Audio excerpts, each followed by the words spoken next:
Hey everyone, this is Carla Jenkins, and this is the third quarter 2022, certification list update. So by now you've seen my September 2022, which is for one of the 3 months. I'm covering July, August, and September. The biggest thing for this quarter is it's the most productive, and I felt I got the most mileage out of it for two things. One, receiving my results that I passed the Microsoft certified cybersecurity architect expert certification. I got the beta exams July 8th, 2022. The second thing is my petitioning ISC squared to add the cybersecurity architect to its CISSP approved credential list, since both it and the Microsoft certified enterprise expert had MS 500, SC 300 as two prerequisite exams for that. It was an expert level exam and it had the word cybersecurity in it. So those were the two big things, but not the only thing. So keep watching for this video. So I'm going to go in chronological order. The first thing I mentioned in July was passing my Microsoft cybersecurity architect.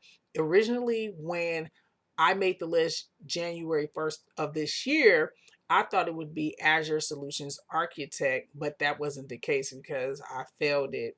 However, when Microsoft came out with the cybersecurity architect, I decided to do that. Actually, it motivated me to pass my SC200 retake this March. So, because that's one of the four qualifying exams.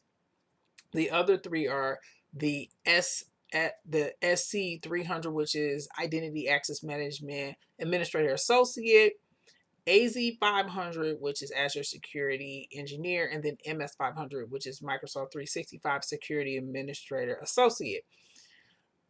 Passing it, I set for it in May. Receiving the results in July was great because I passed the beta, so I was one of the first ones.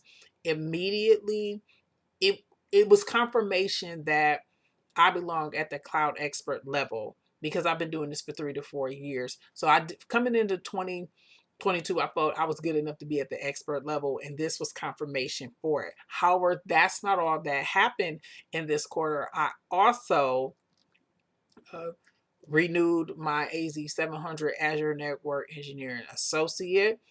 Uh, it was an experience, as I always say, that for me, this was the hardest Azure Associate certification exam, and renewing it was confirmation that I knew the networking. It also reaffirmed my decision to not go for the SC 300 or 400, which I originally thought of, because all I would have to do is renew the SC 200, which was one of the qualifying exams. Furthermore, 300 and 400 are associated and already have obtained the SC 100. So if I'm already expert, I don't need two more associate certifications. Uh, the third thing that happened was back to cybersecurity architect. My certification being accepted to CISSP approved credential list. That was huge. I just petitioned it. Initially, it started out as a waiver. So I said, okay, I just, wrote down, that I had it, and the comparing it to what you already had with the Microsoft certified enterprise expert, the two prerequisite exams, the words cybersecurity. I was just waiting for a waiver. So I got the email, which I'll put the link to the video in here, whether you're watching on YouTube or my blog, carlarjenkins.com, where I initially thought this is just a one-off, this is a waiver. Then I checked and they added cybersecurity architect, which was huge because you need 5 years cybersecurity work experience, and them accepting the cybersecurity architect knocks off 1 of the 5 years for experience, which is huge for a lot of people, especially when you get an expert level certification that has the word cybersecurity in it. That means you know what you're doing. Finally, today, which I'm filming this September 30th, let me do it again for those who missed it.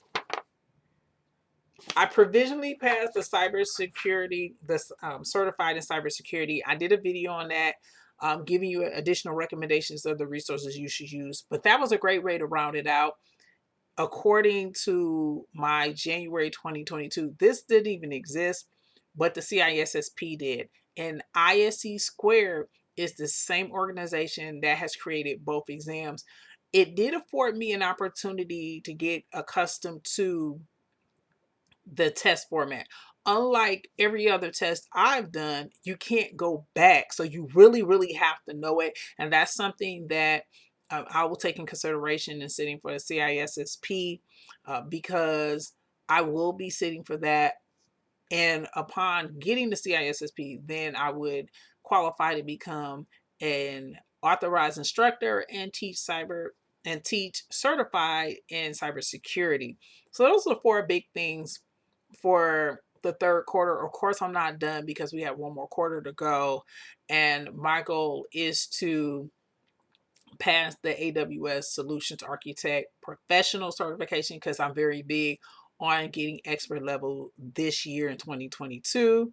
Renew my SC 200, AZ 104, and Oracle Cloud Foundations Associate, and then get either the CISSP, SSCP, or the cloud security. But that's what I'll be doing for the fourth quarter, just wrapping up everything, laying the foundation for not just certification, but education tech, because that's something I really like doing.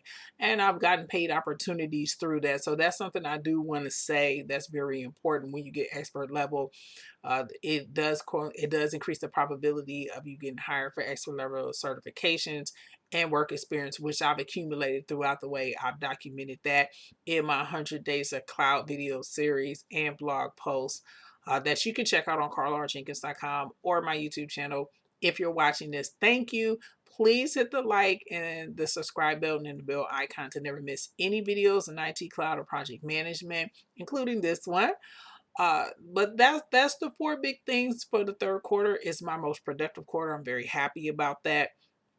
And I am, being considered for a lot of opportunities, which of course, once, all the ink and everything signed, I'll let you know about. But if you are interested in working with me, you can get in touch with me at carlarjenkins.com/contact.